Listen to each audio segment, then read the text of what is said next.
Super vite. Je perds l'équilibre. Hop, tout de suite. Non, je me redresse et je m'arrête. Contrairement aux apparences, ces militaires ne suivent pas un cours d'équitation.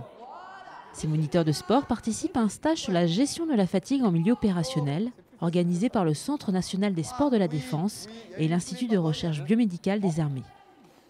Pendant 42 heures, ils sont maintenus éveillés pour tester leur degré de vigilance et les sensibiliser à la fatigue.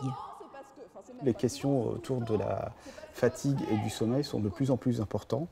Les effectifs sont réduits, les missions sont longues, intenses, prolongées et il y a un impact sur le sommeil et la fatigue de nos personnels militaires. L'effet de cette altération du cycle veille-sommeil est d'abord sur le plan cognitif, donc une altération de la performance mentale.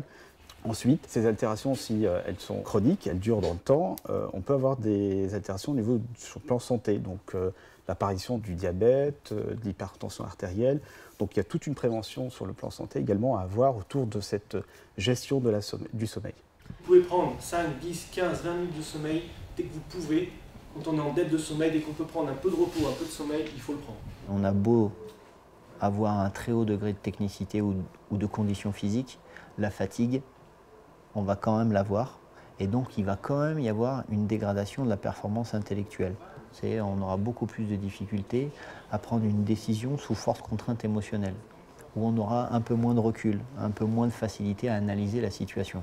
Donc on va travailler sur cet aspect-là. Comment maintenir un degré de fatigue suffisant pour être toujours dans la performance. Quand vous avez tous mis le ballon sur la bouée, on va sur les grosses bouées, tout le groupe ensemble, et on fait une traversée de largeur le plus rapidement possible. C'est le premier qui a terminé.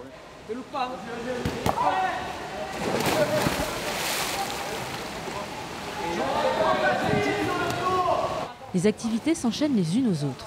Et après 30 heures sans sommeil, la fatigue commence à se faire ressentir. Donc la fatigue, pendant les activités, on ne la ressent pas.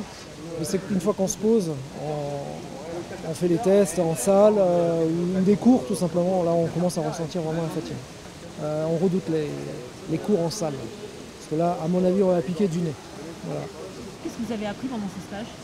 Beaucoup de choses sur moi-même, mon propre sommeil, sur la fatigue, ce qui est quand même assez important sur mon travail, puisque je vais pouvoir déjà apporter quelques connaissances supplémentaires au personnel de mon service et surtout aux élèves que j'encadre, puisque je suis à l'école des sous-officiers de l'armée de l'air. Et donc du coup, approfondir leurs connaissances sur eux-mêmes, puisque la fatigue, ils la vivent au quotidien par rapport à leur formation militaire. Test cognitif, luminothérapie, marche-course. Encore de nombreuses activités sont programmées avant la fin de leur stage, où ils pourront enfin dormir d'un repos bien mérité.